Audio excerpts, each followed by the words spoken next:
Ang kwentong ito ay pinamagatang Mutya ng Kalamansi, Capiz, 1937. Noong 1937, bago pa tuluyang lamunin ng dilim ang liblib na baryo sa Capiz, may kumakalat ng bulong-bulungan, may naglalakad sa gabi na hindi na tao. Si Isko, 17 taong gulang, ay kilala lamang bilang tahimik na binatilyo, pero sa kanyang dibdib ay nakasabit ang mutya ng kalamansi, kasing liit ng kuko, kulay dilaw-berde, at tila may gumagalaw na anino sa loob. Ibinili niyo ng kanyang lola Puring bago mamatay. Bili ng kanyang lola Puring, kapag naamoy mo ang panis na prutas at dugo, hawakan mo lamang ang mutya dahil darating ang mga gutom sa laman. Isang gabi, may narinig na sigaw mula sa dulo ng baryo nang matagpuan ang bangkay ng isang buntis na babae. Nakabukas ang tiyan, wala ang sanggol, at ang mga matay tila sinipsip palabas. Sa liig niya ay may marka ng 3 kuko, malalim, halos pumutol ng laman. Hindi iyon pangkaraniwang aswang lang, isang gabunan. Ang gabunan ay mas malakas, mga taong sinapian. Ginawang alipin ng aswang, buhay pa ang katawan pero patay na ang kaluluwa. At dumadami pa sila. Isang linggo ng gabi, habang nagro-rosaryo ang mga tao, biglang nawala ang ilaw sa gasera. May narinig na lagapak sa bubong, sunod-sunod, may bumagsak sa altar. Isang lalaki pero baluktot ang mga paa. Nakabaliktad ang tuhod at ang bibig ay punit hanggang tenga. Isa siyang gabunan, sumugod siya sa mga tao. Tinanggal niya ang ulo ng sakristan gamit ang kamay lang. May lumipad na dugo sa mga dingding ng simbahan. Nagtilian ang mga bata, may kinagat sa liig, may hinila palabas ang bituka. Si Isko, nanginginig, ay humawak sa mutya. Biglang pumutok ang init sa kanyang dibdib.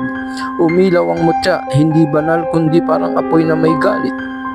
Kumalat ang amoy ng sariwang kalamansi, pero may halong sunog na laman. Nang tumama ang liwanag sa gabunan, nagbalat ang mukha nito, parang tinatanggalan ng balat ang prutas. Sumigaw ang nilalang, napalupasay at natunaw ang dibdib, lumitaw ang itim na pusong nabubulok. Pero hindi lang isa, lumabas mula sa dilim ang 3 aswang. Isang babae na humiwalay ang katawan sa baywang, isang matandang lalaki na may pakpak na paniki, at isang batang may ngipin na parang pako. Sila ang mga amo ng gabunan. Tumakas si Isko papasok ng gubat. Hinabol siya ng mga gabunan. Walang sigaw, walang emosyon. Parang mga patay na naglalakad ng maabutan siya. Pinunit ang kanyang likod, nagkagulungan at halos kagatin ang kanyang mukha. Sa huling lakas, idiniin ni Isko ang mutya sa lupa. Sumabog ang liwanag. Ang mga gabunan ay nagliyab. Mula sa loob, parang pinisilang kalamansi sa kanilang dibdib. Isa-isa silang bumagsak, may natanggal ang ulo, may umagos ang itim na dugo, may sumigaw hanggang sa matunaw. Lumabas ang supremo ng Capiz, isang aswang na halos tao ang anyo, pero ang anino ay 10 paa. Ang mutya ay sa 6 bulong nito. Sinunggaban nito si Isko at binutas ang tiyan niya. Bumagsak ang binatilyo, halos patay na. Pero nang dumampi ang dugo niya sa mutya, nagising ang buong kapangyarihan. Ang mutya ay pumasok sa dibdib ni Isko, nag-ugat sa kanyang puso. Umangat siya, kahit bukas ang sugat, at sa isang sigaw, tinupok ng liwanag ang aswang. Abo at bungo na lang ang natira. Nabuhay si Isko, pero hindi naganap na tao. Simula noon, bawat kabilugan ng buwan, umiinit ang kanyang dibdib. Naririnig niya ang bulong ng mga napatay na gabunan. Alam niyang hindi pa tapos ang labanan. Sa Capiz, 1937, tumigil ang pagpatay. Pero may kapalit.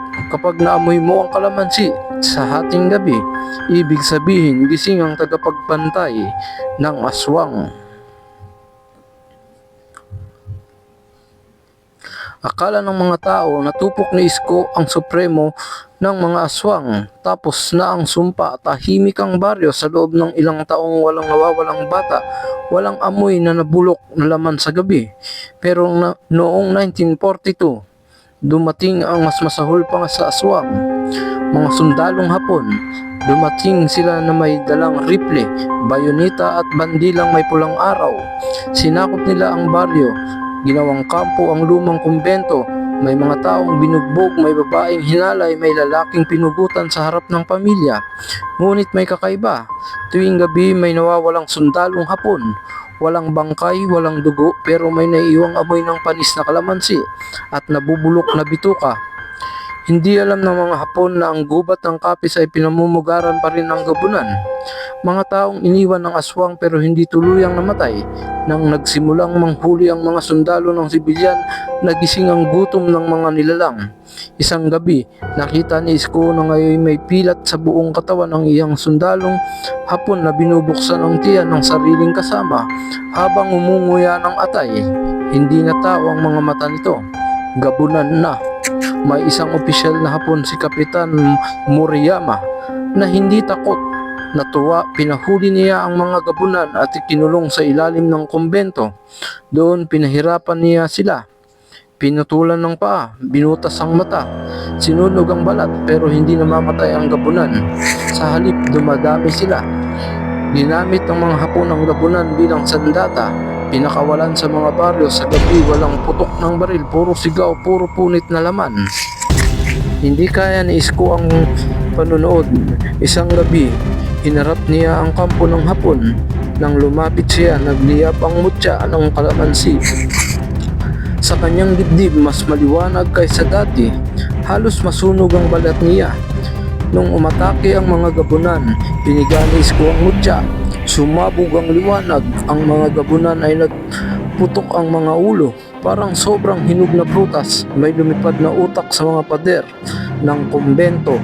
May sundalong Hapon na natunaw ang mukha habang sumisigaw ng Tasuketi! Lumabas si Kapitan Moriyama pero hindi na siya tao. Nagalay siya ng dugo sa mga nilalang sa gubat. Ginawa siyang aswang na may bakal sa katawan. May bayoneta ang mga braso at ang anino niya ay parang dambuhalang gagamba. Ang inyong mutya ay kukunin ng impyerno, ungol niya.